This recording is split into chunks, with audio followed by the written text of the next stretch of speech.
Got Your Eers On is brought to you by Tactical Legion Knives. Live from the campus of Tom Radio, under the direction of Guido, Scoot, and Johnson, it's the pride of podcasting. It's Got Your Eers On. All right, everybody, hello and welcome to this week's episode of Got Your Eers On. Guido here along with Scoot. Yo. And Johnson. Special guest in the house, Guido. Special guest in the house. So excited. Going to be with us off and on this season during basketball. Number 45 from West Virginia University, played on the 1998 Sweet 16, or 1998 Sweet 16 team. Brent Solheim, thanks for joining us, Brent. Thank you. It's a pleasure to join you guys. Yeah, Big fan of the show. I don't know. I don't know if I'd say it's may a not pleasure. be a pleasure. I don't know. That might be a stretch. He's here. Let's see if it's a pleasure later. I've enjoyed listening to your guys' take on football and everything. It's certainly a fun show, and I'm glad to be a part of it. Yeah, we're super excited to have you. This is going to be fun. Yeah, this will be great. So everybody knows you, Brent. You were a 4-year starter really at WVU in the mid '90s and played on that awesome team in '98. That sort of surprise Sweet 16 team, if you will. I mean, I'm sure you guys went into it knowing you could get that far, but for all of us as fans, it was definitely a surprise to see you guys go that deep. Yeah, well, this was the first time. 1998 was the first time WVU made it to the Sweet 16 in something like 30 years. It had been a really long time. So I don't think anyone looked at us and thought, oh, yeah, this team can make a nice run into the tournament when the season started. But we did get some big wins. We beat I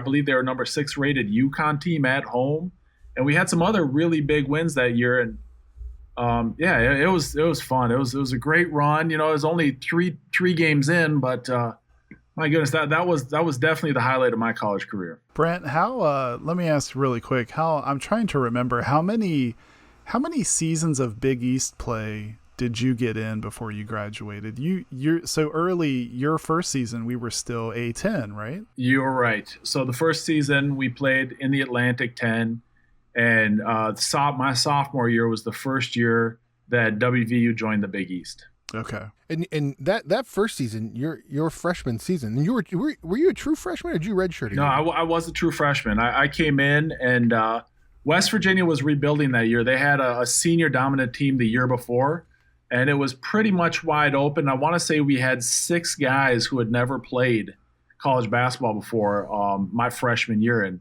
I was lucky enough to be one of 2 guys that started every single game that 94-95 season. Now, was the other one Damian Owens? No, I think it was Zane Shaw. Damian might have had an injury or something and didn't start. It was only like a game or 2, but I think Zane and I were the only 2 that started every game that first year. And then that 98 team, going back to it, which I'm sure, you guys have to talk about a lot. You guys have all stayed close to through the years, and that team, every so often they'll do something at the Coliseum to remember that team. You still talk to all those guys? Oh yeah. A lot of the communication now is like through even like Facebook and even just text messaging. So one thing that, Huggins was actually involved with that Sweet 16 from a perspective as we beat them when he was coaching Cincinnati. But when he came back to West Virginia, he did a really nice job of, inviting all of the alumni back, even guys that he didn't coach, to come back. And now we have an alumni weekend every single year where we all meet Friday night and have dinner, have a few drinks. Saturday, we'll walk out on the court at halftime, get something to eat after the game as well. And that has allowed a lot of the former alumni to meet a lot of players that they never knew before. When I came to WVU, I didn't know any of the players. I'm from Minnesota. So, but ever since I played, 98 was my last season, I've been a fan of WVU from the 99 season through now. So I've watched all of the players now, but I would have never had the opportunity to meet any of the older players had it not been for Huggins and bringing back and having the alumni weekend and all that. So it's been a lot of fun to meet all of those guys, and I see a lot of my teammates as well. And I bet that's pretty neat for your son to see Dad go out, walk across the floor at the Coliseum. There's been a few times where it was just him and I coming to the game, and I'm not going to leave a 5-year-old up in the stands by himself. So he actually got to walk out on the carpet with me. So he he really thought he was something. That's pretty neat. Yeah, it was neat. Well, we, the cool thing about having you on this year with us, and we're super excited about it, is the fact that, it's somebody to help us break down basketball, talk more about basketball. And I'm sure along the way you'll have stories that'll sort of interject from your career as to, kind of reflect on what's happening with the players now. So I don't want it to feel like we're interrogating you all the time. No, all good. This year we're going to kind of break down this basketball team that, for WVU that has a ton of hype coming into this season. And it starts with the fact that, we've got so many guys, so many starters returning. I mean, we lose Logan Rout, Chase Harler, Jermaine Haley, all seniors that left last year, and then Brandon Napper transfers out. But you have a team like this that has returned so many seniors. Guys, what do you think Johnson needs to happen with this team in order for them to be successful based off of last year, which was also pretty successful? Yeah, well, my first concern is that the season itself needs to happen. I'm not going to lie. I mean, I know we're going to dig in here, but my fear right now, especially Guido, as you see more of these teams, we now just, I think just most recently, Creighton is now out of the, as Scoot would say, the big bad boys crossover. The bad boys mower, crossover big, classic. Yeah, crossing over somewhere through the classic.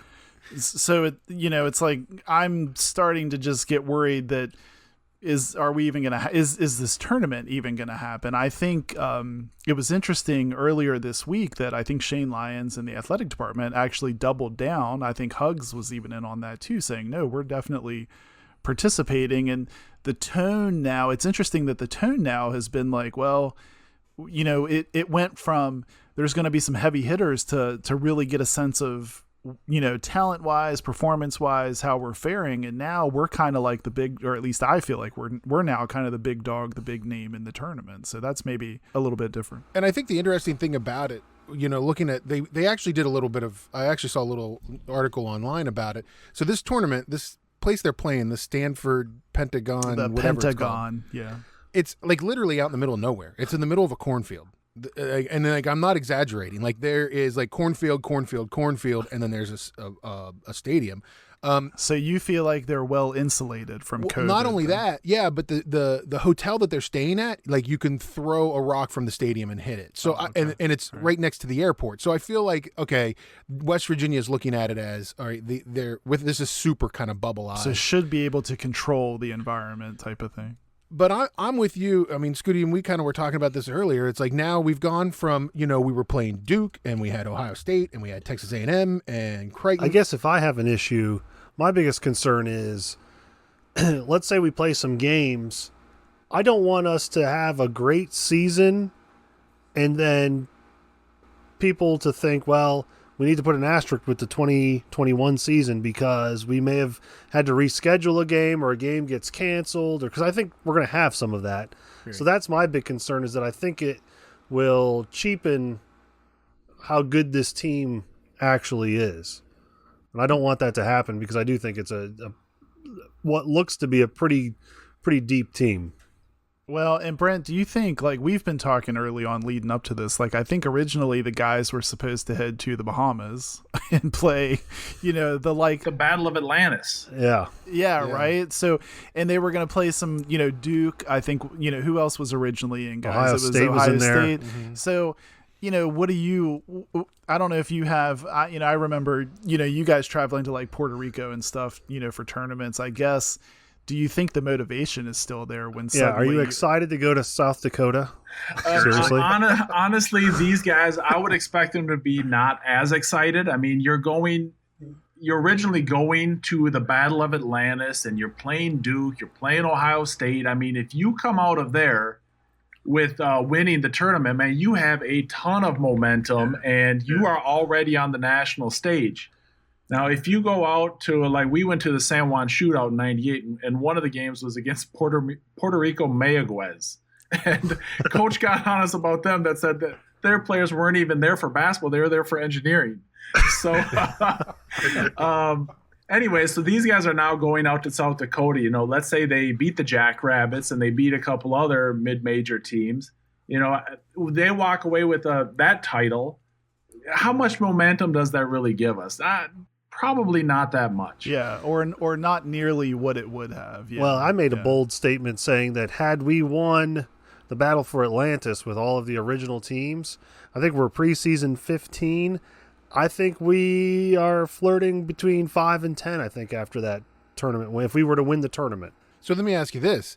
What happens if WVU goes out to South Dakota and plays in the Bad Boys Big Mower Crossing over classic. yeah. Mower. And what happens if they don't win this tournament? What happens if they drop a game? Yeah, in here? well, that's the thing, though, right? I mean, then you feel like, oh, geez, we probably should have came away with that championship. I agree. Then it's almost a downer, like a demotivator. So there's so much hype for this team, though, that what worries me a little bit about a tournament like this is they believe the hype and they go in and don't need to come out 100%. And like we were talking about earlier, if you don't put away a mid-major team early on, they start to believe that they can beat you. And that becomes you see that sometimes in the NCAA tournament where, a 15 team plays a 2 and they don't come out playing hard. Vermont always wins. Exactly. Like that. So that's one thing I worry about with a team like this is, hey, they've seen the hype all summer. They've seen the hype all preseason. They come in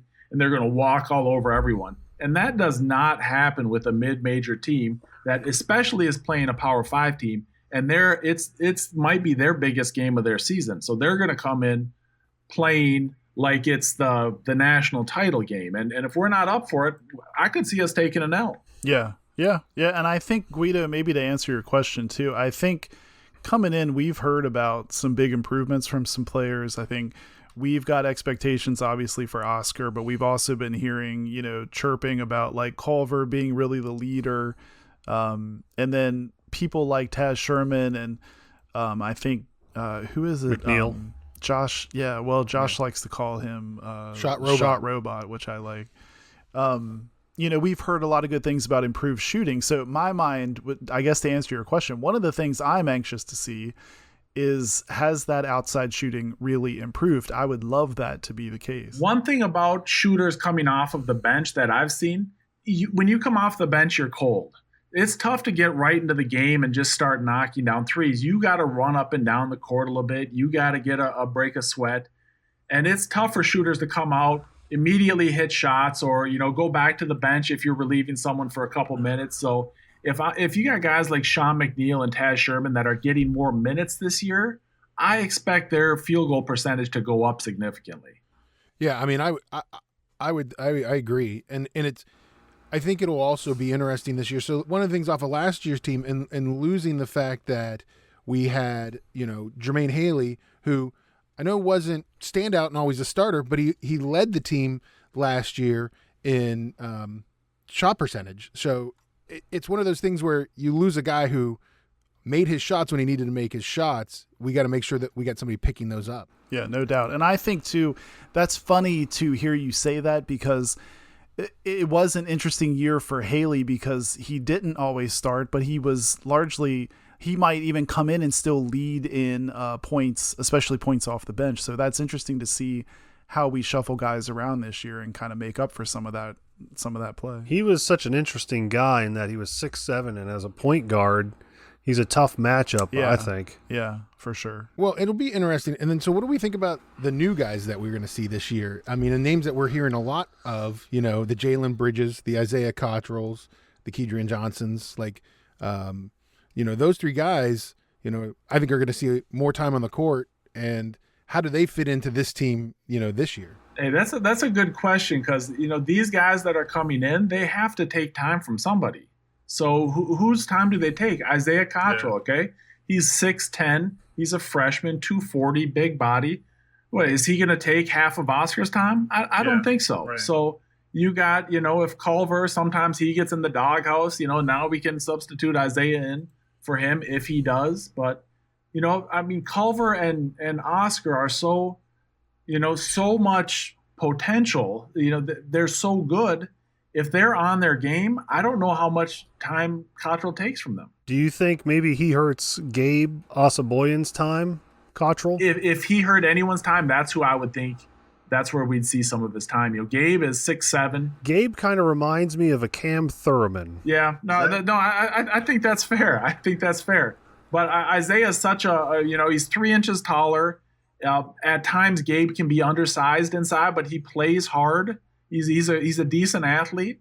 But you got a guy coming in that's Cottrell. I think he's going to take some of Gabe's minutes for sure. Yeah, that's going to be interesting to watch because there will be some shuffling. I think, what we love about Gabe, though, is his defense. I guess we'll see if I think if Cottrell's able to score the ball, then, that's going to be an interesting shuffle. Right. Gabe's not much of a scorer, so anything you get out of Gabe. Watching Gabe play defense is just so much fun. I mean, the kid's got arms for days. Like, right. He's got – and he's got a motor. I mean, he doesn't stop. So I'm interested to see in this crossover classic, the rotations that Huggins starts with. Because, I mean, I've been looking at this roster now for 2 weeks, and I'm not sure I'm sold on what the starting five is. I mean, I think we can probably name 3 really easily, but, are we going to see Taz in there more for starters? Where is, are we going to have what we had last year with Jordan McCabe, where it's like he's there and he's not there? Or is, has Deuce taken that role over? Brent, do you think we'll go back to, does it determine, like, what will determine that is if we go back to more like a press Virginia, or do you think because we went away from it, do you think we just didn't have the guys? I think we're so big this year that it's going to be tough to put a full court press on with Oscar and Culver out at the same time. Or maybe you could have Oscar at the front of a diamond press and have Culver go back. I could see that happening, but I don't think there's any way Miles McBride comes off the bench this year. He's in my opinion, a lot of the times last year, the game would come down to the end, and he would be the guy that everyone would look to make something happen, to take that mid-range shot or to take it to the hoop. I don't think there's any way he's coming off the bench this year.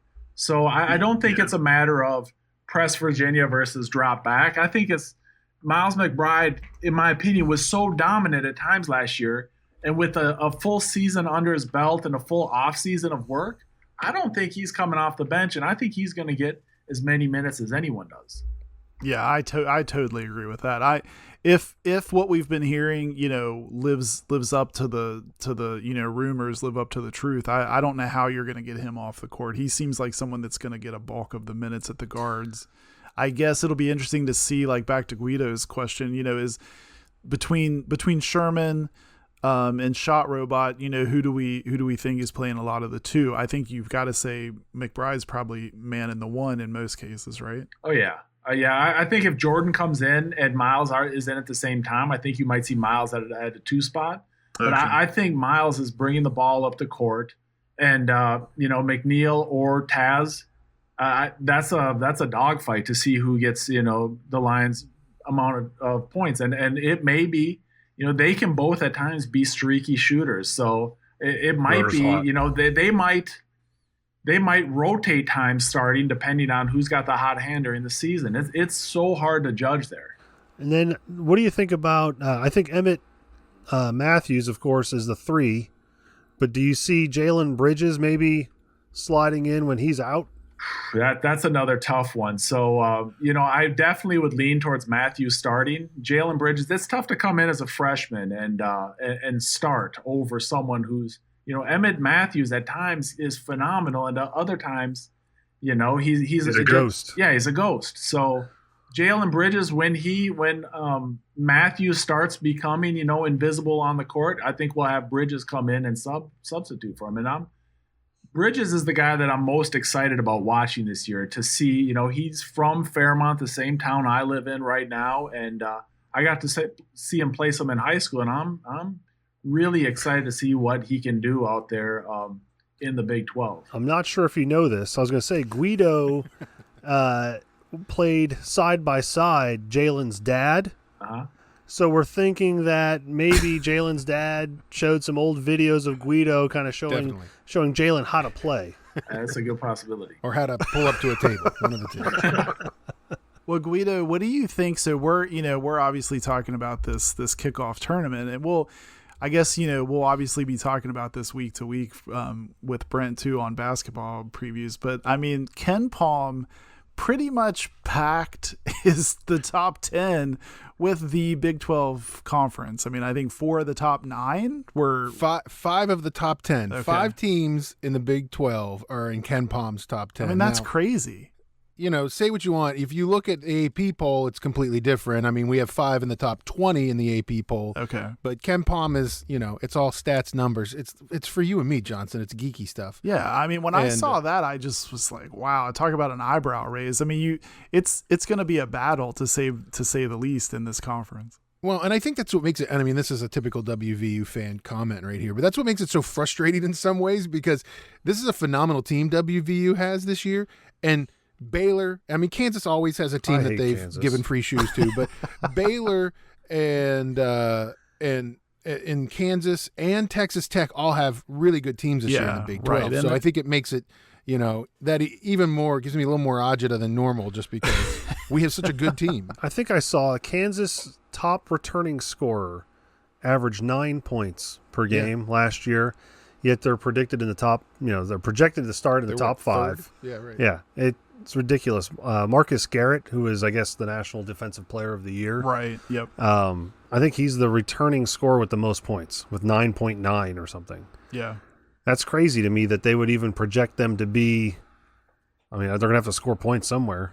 But I think last year was even, you know, looking back at it, I think last year was even one of those things where you go, you know, how much does all of this really matter at this point, especially in a season like this where it's, you know, what do we have for, you know, what's really going to show up for teams and players, and what games are we actually going to have? And, you know, when does a player get tested positive and then you lose, you know, Oscar for 3 games because of that? Like, those are all things that are so weird this year. Yeah. Don't even say that. Do you lose Oscar? Do you lose the whole team? I mean, what is that?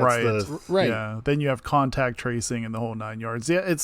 Unfortunately, that's probably going to play a big factor. Hopefully not too big of a factor, but I guess, you know, that's something we'll be monitoring. I think what's interesting, and, you know, looking at last year's team, and you look at, like, all Huggins' teams. So, like, we were the number 1 or one of the top rated, you know, we were number 1 in offensive rebounding last year. We were one of the top, you know, rebounding teams in the country last year. And then you flip that and you look at things like free throw percentage, and we were, like, near the bottom of D1 in free throw percentage. And you think about a Huggins coach team in general, that's kind of, you know, the direction that they usually have. Right. But do the players that we have this year really kind of help out and push that free throw percentage back up with some better shooters this year? Like, poor Derek Culver. I felt like the poor guy. He was always at the line, and there was, I mean, well, and then so much talk about how much bad success, he was. you know, like he was under the microscope at the foul line the whole season, I felt like. I mean, he's always at the line. He gets fouled all the time, and I feel bad. But I guess, Guido, you made the note that we were 333rd out of 347 D1 teams in free throw percentage. So one would think that 64% free throw percentage is rough. One would think we could rough. improve. Yeah. Brent, in a typical season, how much focus does a coach put on free throws? Well, one thing about it is when you got guys like Culver that are bangers inside and not great shooters, they are going to get to the line a lot, and they're not going to make, you know, 90% of them. You get guys like Taz in there and McNeil that are attacking the basket. Now, those guys are more of spot shooters, but you got to get your guards, you got to get your shooters shooting more free throws to get that percentage up there. I don't see Culver all of a sudden becoming a 90% free throw shooter. At times, it's rough. It's rough to watch. It is. But I mean, he can certainly improve, but you're not going to see a 15% improvement in free throw percentage. Looking at this team, you know, for you guys, like what is it that you feel like, at least in this mid-major classic that we're playing? I'm going to just rename it the mid-major classic. Us in the mid-majors. What is it that we need to see in these 3 games that we're going to play on this week that will make you feel good about this, or feel comfortable about this team? Well, they got to control the pace. They got to control the tempo. We can't let those guys come up, set up their offense, get the shots they want. I would probably start out pressing these teams, put in some type of trapping half court offense where we are, forcing them to get uncomfortable, or maybe even going a in your face man to man like we see a lot of Huggins teams doing. I mean, we see Huggins teams from when he first started at WVU. I noticed we went from a very set offense with Beeline taking outside shots to a much more aggressive man-to-man defense. So I think what we're going to see is we're going to get in these guys' face and make them uncomfortable. And I think that's what you need to do against most mid-major teams is get in their grill. Most of the times, and I'm generalizing some here, most of the times the Pac or the Power 5 teams are a little bit more athletic, a little bit bigger, a little stronger, a little faster, but fundamentally they're not that different. But I do think the bigger schools have a little bit better athletes, and that's what really makes the difference. Do you think Coach Huggins coaches more of a vintage Big East style? Oh, I absolutely do. I mean, I just think compared to even maybe the rest of the Big 12, I still think Coach Huggins kind of has that Big East mentality.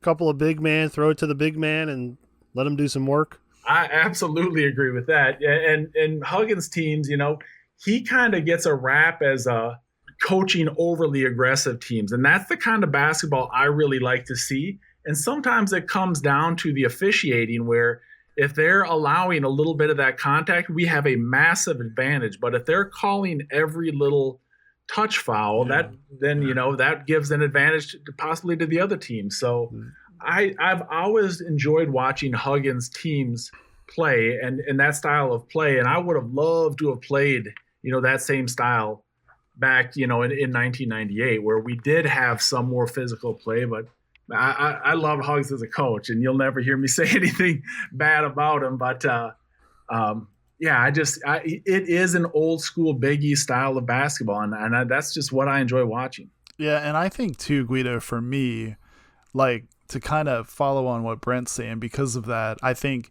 How many times over the last, I know we talked about it last season, even the season before that, how many times do we look at a box score and we say, wow, how is it possible that we got up 22 more shots and we lost by like 6 points or something? So I think for me, that's why I brought up, the stuff we're hearing about like McNeil, Taz, just shooting in general being improved. I would love to just see us hit not even some giant, leap in shooting percentage, just knock down when we get good open shots, knock them down, finish at the rim, stuff like that, so that we're not having that conversation. Yeah, I agree with you, Scott.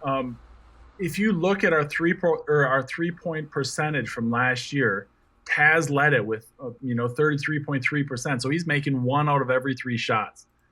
And right there with him was McNeil at .330. So those guys are both, hitting 1 out of 3 shots. And we're talking about them like they're our best shooters by far. Those guys, when they start getting more time, I'm anticipating their 3-point percentage to go up. I don't want to say significantly, but to go up. And some of the other guys certainly should go up as well. Yeah, it just seems like if we could just hit, and I'm not, like I said, I'm not saying like some huge leap, but even just seeing progress there, I think that would be such a big difference. I couldn't agree more. Jordan McCabe, starting point guard, didn't even shoot 21% from 3 points. We got to have better shooting than that. Yeah, definitely. Now, Brent, is there a player on this year's team that reminds you of you at all? I would probably say if you held a gun to my head and said this, one person, I would probably say Gabe. A guy who doesn't have the athletic talent as like an Oscar or a Culver, but works hard, does what he can on defense, is scrappy. Probably that would be the guy that I would say I was most like. Scoot, who would you feel like you're most like? Well, that's a good question. I'm glad you asked. Intramurals, I think the teams I would have played against would say I was very similar to Oscar, minus the explosive dunking, defense, jumping. But outside of that, he's probably a better passer. Otherwise, though. We're very similar. Yeah. Oh, okay. Oscar, by the way, named to the Naismith watch list recently, which I think is super exciting. So, Guido, back to what you were saying. I mean, there is so much hype right now. And I think that's why I'm hoping we get some basketball. I'm hoping we dodge COVID enough, not just WVU, but, college sports in general. We can keep things rolling and at least get, some complement of games in to get some enjoyment. I think that's what makes me nervous, is just the thought that maybe the endeavor gets hijacked by, not being able to play games. So let's keep our fingers crossed. Yeah, we'll find out soon. So West Virginia plays on Wednesday at 2 p.m. Eastern time in the Bad Boy Mowers Crossover Classic. I did it right that time. It'd be just so much easier if it was Battle for Mount Rushmore or something. Battle for Mount Rushmore. As of right now, unless it changes in the next few days, as of recording of this show, we're playing Northern Iowa for our first game. No, we're playing South Dakota State now. Oh, did they change it already? Yes. No. Oh, wow, geez. See, you can't even keep up with it. They're changing it so much. We're playing some random mid-major on Wednesday, and then they'll continue to play. So they're definitely going to play on Thursday and Friday. It just depends on who wins and who loses. Look, all you need to know, Scoot: eat turkey, watch basketball. That's all you need. Eat turkey, watch basketball. ESPN. I will say this: I am kind of excited to see Memphis. I'm glad Memphis is still in there with Penny Hardaway, and I know that he lost James Wiseman and Precious Achua, but I'm still interested to see how they do, and I know that they're a kind of an up-and-coming team with Penny at the helm. That's an also receiving votes team, so they're not ranked, but it's an also receiving votes team. So we'll find out. Also, news that came out this week, which was kind of on the depressing end of things, our home opener against Youngstown State was postponed, which essentially will end up being canceled. I don't know if they'll make that game back up. That Youngstown State's having some COVID issues on their team, so they have shut down the basketball operations. Or they're scared. Yeah, no, maybe that's what it is. Maybe it's I think you're right though, Guido. About my first thought was that's probably a game that just gets canceled, right? I don't know where you work that back in, unfortunately. So that does stink. Yeah, SID right now says it's postponed, but I have a feeling it'll be. So that'll make our first game against Georgetown, how exciting is that for you, Brent, that they're going to actually be playing a Big East team? I love it. I absolutely love any of these Big East matchups. I would love to get Georgetown on the schedule regularly. I'd like to have Pitt on the schedule regularly. When I played, the team had Allen Iverson, Othello Harrington, Jahidi White, Jerome Williams. 4 of their 5 starters were future NBA players. And that was some hard-nosed basketball back then. So I'm really, really happy to see us get Georgetown back on the schedule. Yeah, so that game's on December 6th in D.C. On Fox Sports 1, so also nationally televised too. So that'll be cool. Well, listen, guys, we need to take a quick break. Brent, if you have time, can you hang around for the next segment? Yeah, absolutely. All right, we're going to take a quick break. We'll be right back with everybody's favorite game show on a West Virginia University sports podcast, a little game we like to call Bluff the Fluff. So don't go anywhere. You're listening to Got Your Eers On.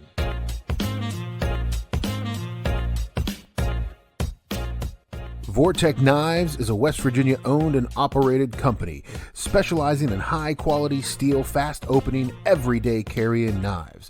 If you go to vortechknives.com today and use the code GYEO, you get a 25% discount on your entire order. That's Vortech, VORTEK knives.com, a West Virginia owned and operated company specializing in fast opening, high quality, everyday carry knives. Vortec Knives. All right, welcome back to Got Your Eers On, Guido, along with Scoot and Johnson and Brent Solheim. So that's awesome. And joining us for Bluff the Fluffs. Don't forget, you can find us on social media. Look for us at Got Your Eers on Instagram and Twitter, and search for us on the Facebook. So, Johnson, last week, Scooty beat you in the Battle of Pickles. Crushed you. On Bluff the Fluff. Yeah, it was bad. And now you were only up 2 games, 13-11. End of the year's coming. He's closing the gap. He's closing the gap, and we're getting close to the end of the year where we pick a champion. So this is the time where we come with the sports topic that I don't know about. So here we go. So last week, this week I thought it was just super appropriate to have a little bit of Bluff the Fluffs West Virginia University Sports Podcast #1 game show about our guest, our friend. Oh boy, friend of the podcast, Brent Solheim. So these are all questions. Oh, man. this is going to be tough. rigged. No, this is How rigged. well do you know? You went to school with him. I didn't go to school with him. This is rigged. This is great. I love it already. Oh, God. We'll see what happens. As always, before we started, we just want to remind everybody a correct answer is worth 5 points, a steal is worth 10 points, and final bluff is worth 25 points. Before we started, we had a complete and random total flip of the coin, and Johnson, you came out on top. You get to go first. I love All this right. random coin flip. It's ridiculous. Brent, as you can see, none of this is rigged. This is all no rigging It's whatsoever. definitely rigged. All right, Johnson, first question. First question is for you. All right, let's do this. While at WVU, how many total games did Brent Solheim play in at WVU? Was it 109, 113, 97, or 94? Oh, God. Oh, this is tough. I love it when you have these questions that are four random yet oddly enough close together choices. The real question is, I wonder if Brent knows the answer to this question. But I think so. Brent was hurt for a period of time too, sprinkled in there. I'm gonna go. I think it's still 100 plus, Guido. So what were my two 100 plus options? 109 or 103? I'm gonna go 103. Sorry, that's incorrect. Scoot for 10 points and you Okay. steal. So this is random, but I feel like at one point Joe Airbear had a lot of games played, and I think at one point he was like the most. Yeah, But well, that that was- whole five that he was with, I think. Yeah, and Pat Beeline as well. J.D. Collins, all those guys. Yeah, so This is I'm Scoot stalling for the answer. I'm gonna go on the lower end. I'm gonna say 97. It's incorrect, guys. Come on. It was 109. 109 games. Oh, I should have went with the. I knew it was 100 plus. Did you know that, Brent? Did you remember? I did 109 not games? know the exact number. I know that I played in every single game for 4 years, with the exception of, I want to say 6 or 8 games my sophomore year when I had a broken hand. Yeah. So your sophomore year, you played in 19 games. Yeah, so you had a little downtime there. So nobody gets any points on this one, guys. Like, come on. I mean, I thought this was kind of embarrassing. He's right here. You can't answer these questions. I know it's that was bad. All right, Scoot, this one is to you. Brent ranks 4th all-time at his high school, John Marshall Rockets, in scoring with 1,272 points. Currently ranks 4th. What current Duke Blue Devil is first all-time at John Marshall with 3,819 points? Is it DJ Stewart, Matthew Hurt, Jalen Johnson, or Wendell Moore? Current Duke. Okay, Blue Devil. current Duke player. Now, how many points did you say he scores or scored? The current Duke, Yeah. number one, 3,819. Can I just say that is a ridiculous amount That's of points. That's a crazy crazy amount amount of points. I mean, how many shots are you taking a game to get that many points? That's a lot. Nobody else gets any shots. I mean, you got to average. What do you? I mean, I don't even want to think about how much you have to average. But anyway, I don't know his first name again, but I think it's Hurt is his last name. That's correct. Matthew Hurt. All right, so hey, I got to jump in here with some information. So I held the school record for 19 years, and then there was a guard came up. He played, I want to say 4 years. I played 3 years, 10th, 11th, 12th. But then Matthew, his older brother, then beat this other guard to hold a position, and then Matthew beat his brother, a couple years after that. But Matthew started playing varsity in 8th grade. So that's something, okay. In West Virginia here, you can only play 4 years of a varsity sport. In Minnesota, if you're a dominant athlete, you can play varsity as an 8th grader. So So have you petitioned your high school to put a big asterisk beside that? I have not. No, I probably should, but I have not. No. I mean, I feel like there's some athletic director that needs a letter. That's all I'm saying. Well, I didn't know that. That's interesting. Like I didn't know that anyone did that. Like you could play in 8th grade. I didn't know that. That's still a ridiculous amount of points. Oh man, you guys, I would go home and see him. You know, I'd be home for Christmas and go watch him play. And I remember his 9th or 10th grade year. I posted on Facebook, there's a kid that goes to my high school that's good enough to play for Duke or Kentucky.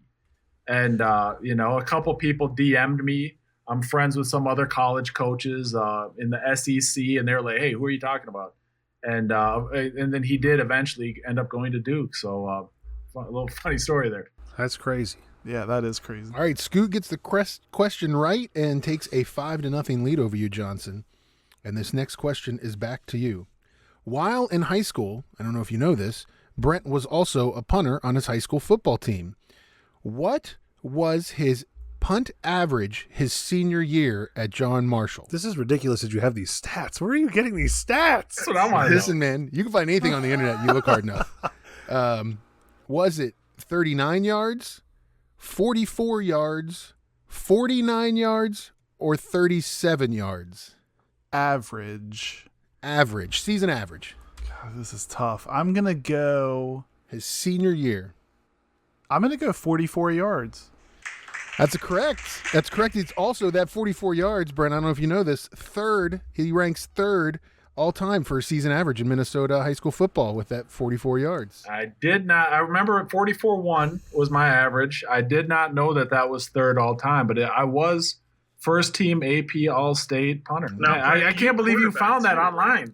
It's on a couple. It's on a couple. Websites. Left foot or right foot, Brent? Right foot. Right foot. Yeah. I could probably do either. Scoot, could you out punt him? 44. That's tough. My left foot would be better at it. I could do right foot. I think left foot I've got more power. So if I were to come close, it would have to be with my left. Hey, playing in Minnesota too, some of those balls late in the season are not very friendly. They're not friendly. They're not foot friendly. No. They didn't have a ball warmer over on the sidelines for you? No. So that we're all tied up there. Correct answer by Johnson ties us up 5 apiece. And Scoot, this question is back to you.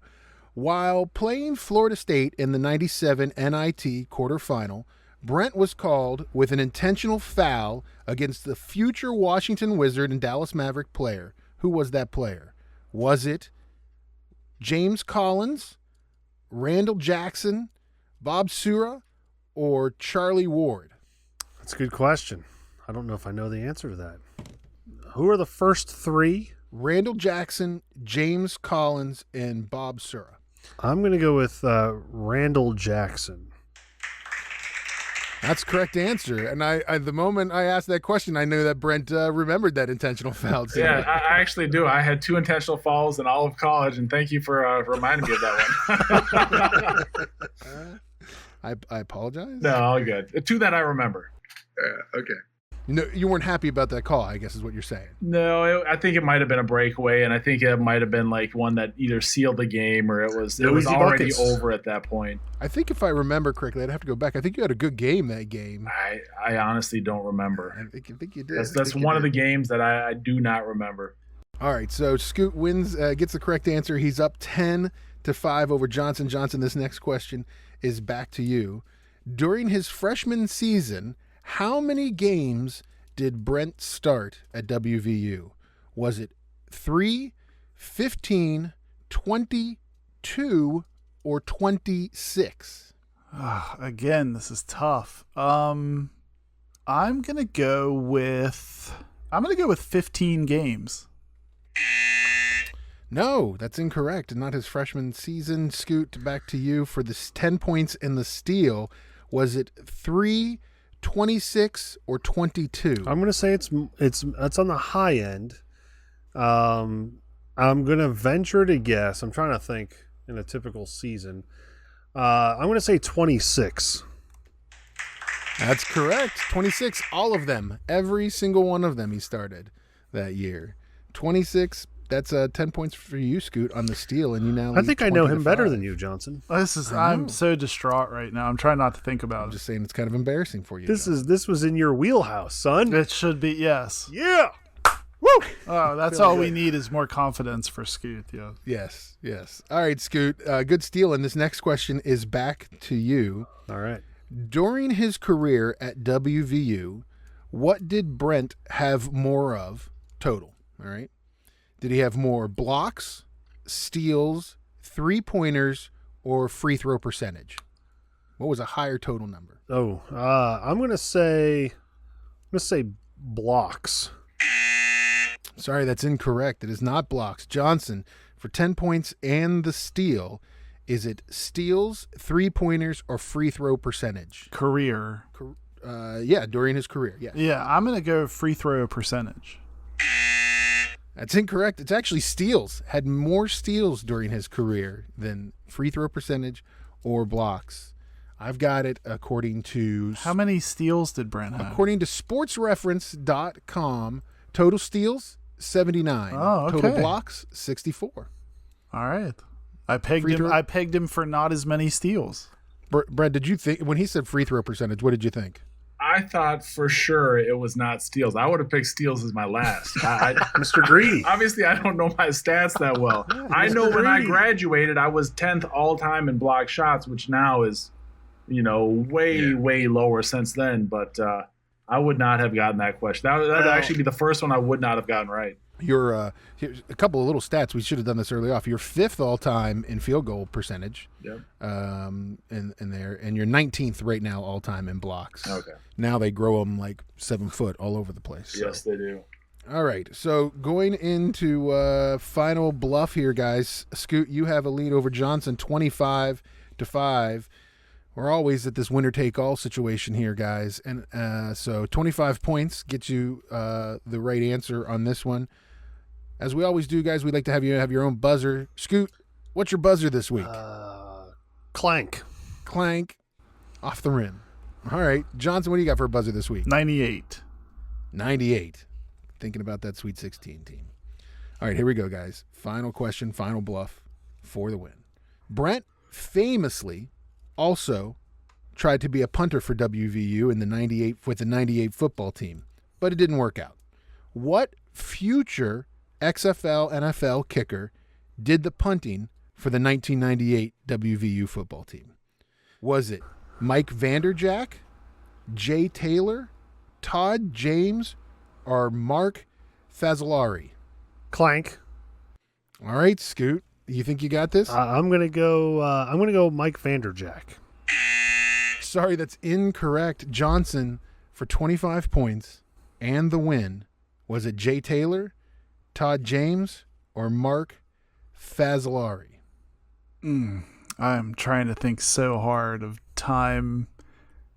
I'm gonna go with Taylor. That's correct. Jay Taylor was the punter on that team. 25 points. Johnson gets the win. 30 and I redeemed over myself Scoot. on Solheim trivia. is This happiest garbage. moment ever of this podcast. It's a false Oh win. man, hey, I wanted to play the 98 football season. After I had 2 punts in the spring game, I averaged 40.5 after taking off 4 years of football.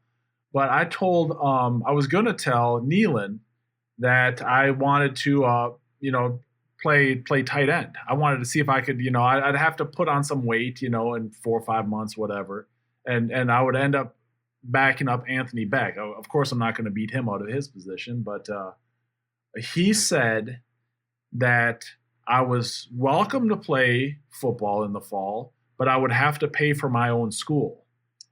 If I didn't, basketball, since my eligibility was over with basketball could still pay for my school. But if I wanted to play football, I would have to pay for my own school. And I said, I'm good.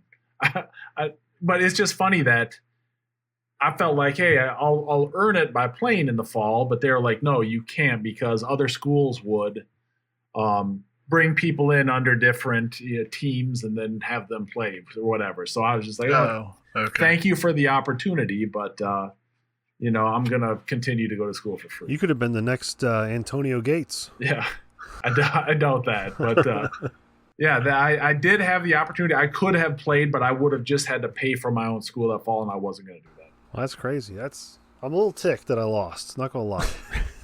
I'm so pumped. You were so close. I thought you had it. Listen, it's not. I'm not going to accept it as a win until it's certified.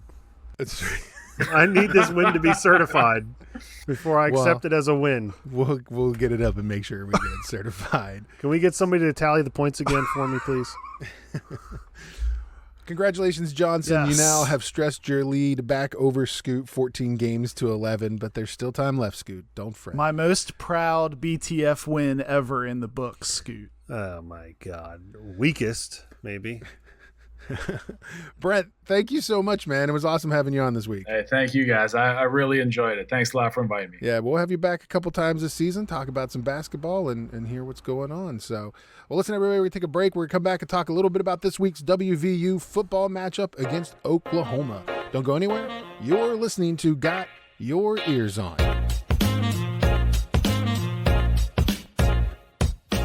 Tactical Legion Knives, a West Virginia owned and operated company that specializes in heavy-duty tactical knives and gear for the professional warrior, the weekend warrior, and the outdoor warrior. Our products are built tough. For who? For warriors.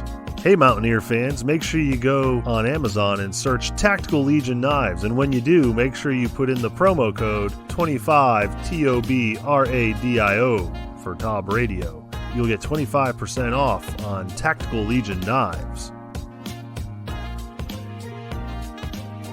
All right, everybody, welcome back to Got Your Eers On. Guido along with Scoot and Johnson. Don't forget, check out our website and our merch section.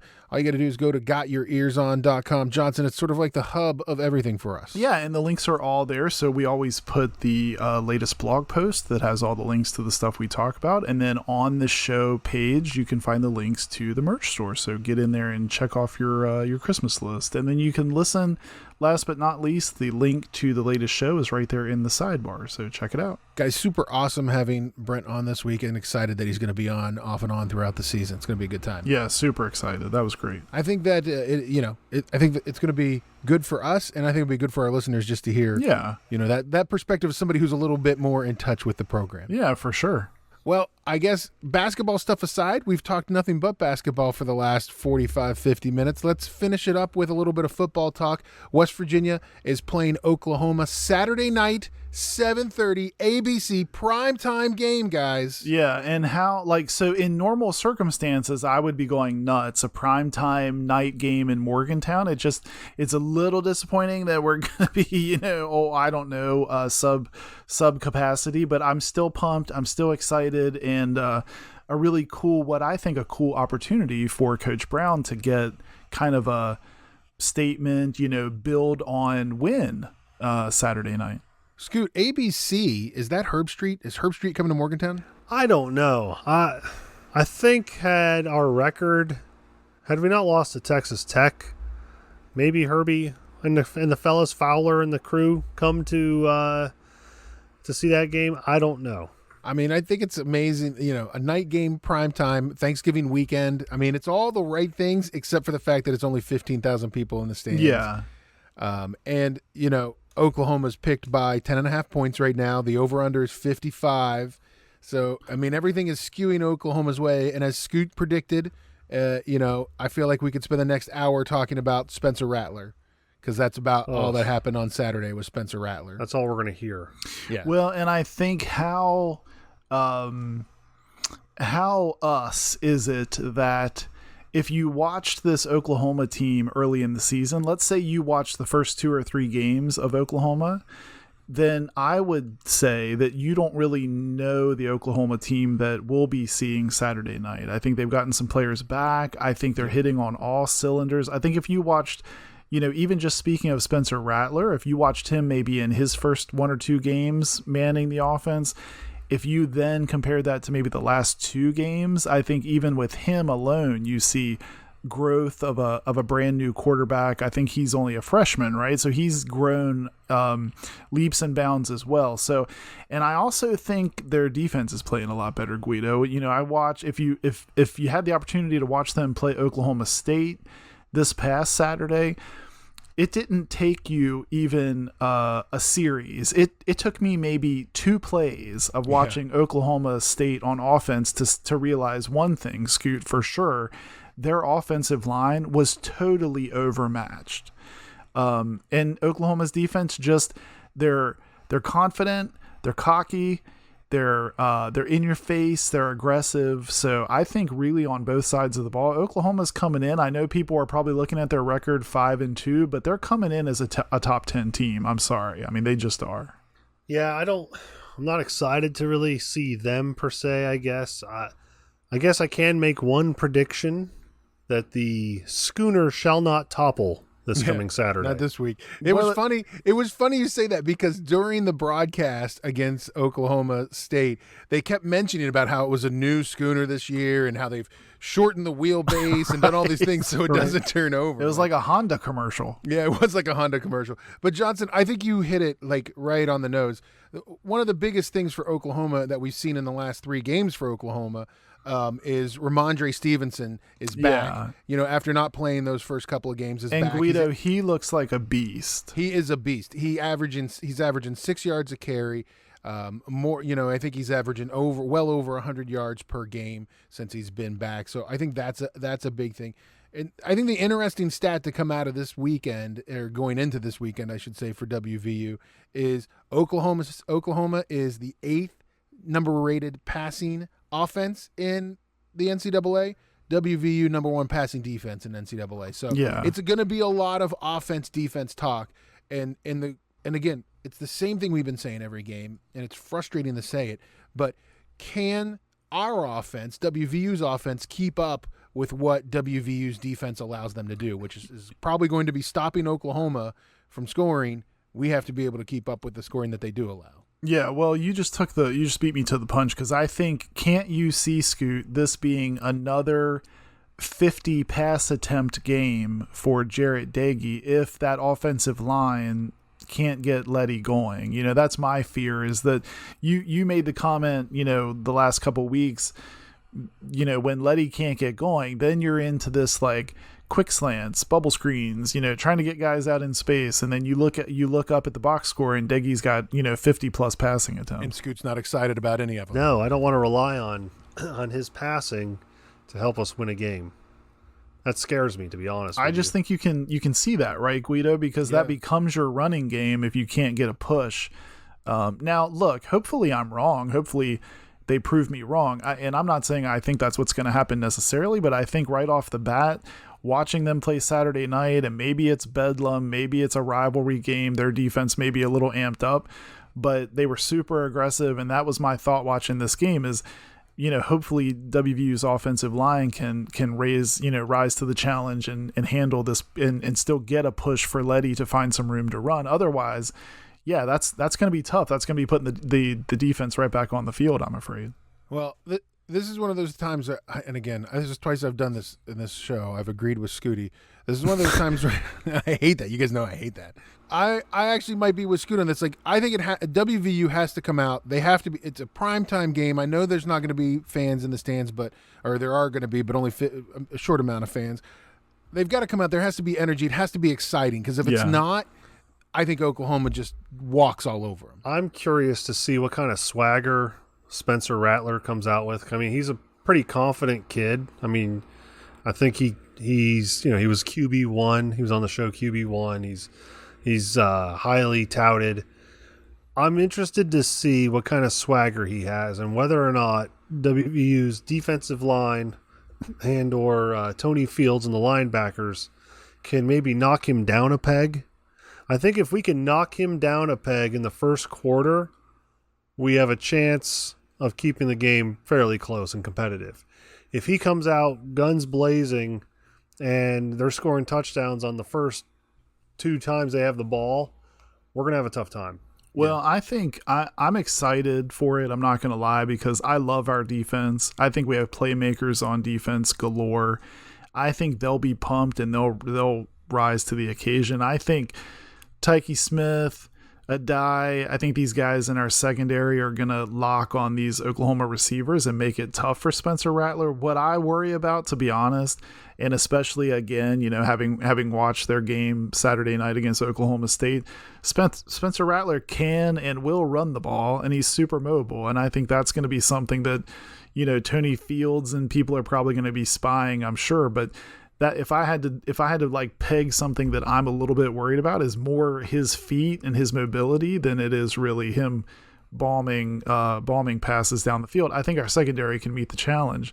I think it's just going to be tough containing him, Scoot. So you're probably right. If we can get to him, pressure him, knock him down, then yeah, that would bode well. Well, here we go, guys. 13 days off since our last game. We're playing Oklahoma this Saturday, 7:30 on ABC Prime Time Network game. I am going to say, as much as I want to pick WVU and I want to be the homer, I just can't in this game. Oklahoma's picked by 10.5 points. I'm going to say it's 35-28 Oklahoma over West Virginia. Okay. Johnson, what do you got? I think these defenses are both super aggressive. They're both super good. I think they're coming in both with a chip on their shoulder. I think the game is going to be in the low 20s. I can see it being like a 24-21, 24-17. I think I'm going to go 24-17 OU. All right, Scooty, what are you thinking, buddy? Well, I wish I could be more optimistic. I'm going to say Oklahoma 35, WVU 17. All right. So we are not too favorable about this team. We'll have to find out. WVU, this could be, everybody's been talking about we need the Neil Brown game. We need the game. Statement win. The statement win. This could be it. It just depends all on what happens Saturday night. I think it's going to be a big game. Yeah, well, and Guido, really quick, too, I think it's interesting that the two people that everyone's talking about, the two teams that everyone's talking about right now, they're just kind of assuming that Iowa State and Oklahoma are kind of on a crash course to now determine the conference. I think it's interesting that WVU plays its part one way or another in both of these teams' outcomes. I mean, they have to face us over the next two games. So, WVU could really be, it's an opportunity. I think it's going to be super tough. I think both the teams are playing great. I think Oklahoma's coming in, like I said, I think they're a top 10 team. But it's going to be interesting. I think, like Scoot said, we get some energy. We get the defense fired up. It'd be great to get Letty going. Who knows? I'm excited. It'll be interesting. Iowa State just beat the pants off of K-State this weekend, 45-0. Yeah, demolished them. Oklahoma, Iowa State, two ranked teams, 14 and 15 right now in the AP polls that came out. So you're talking about two teams that are right there together. West Virginia has to either face them both and go through them to get to the Big 12 championship game and or lose both games and we all hang our heads and play in the Meineke Car Care Bowl. Guys, happy Thanksgiving to everybody. I hope everybody's super excited. This week, unless things change in the next couple of days, this week is like a great West Virginia sports week. I'm so excited. Yes. Wednesday, basketball game. Thursday, basketball game. Friday, basketball game. And Saturday, primetime football game. I'm sitting in front of my TV for the next couple of days. Come on. What more do you want? It's perfect. All those games are on ESPN or ABC as the football game is, so definitely check it out. Thanks to Brent Solheim for joining us. It's going to be great having him on the show this season. Guys, have a happy Thanksgiving, and we'll be back next week. Don't forget, find us on Instagram and Twitter at Got Your Ears. You can also look for us on Facebook and check out our website, gotyourearson.com. Everybody, thanks for listening. We'll be back next week with another show. You've been listening to Got Your Ears On.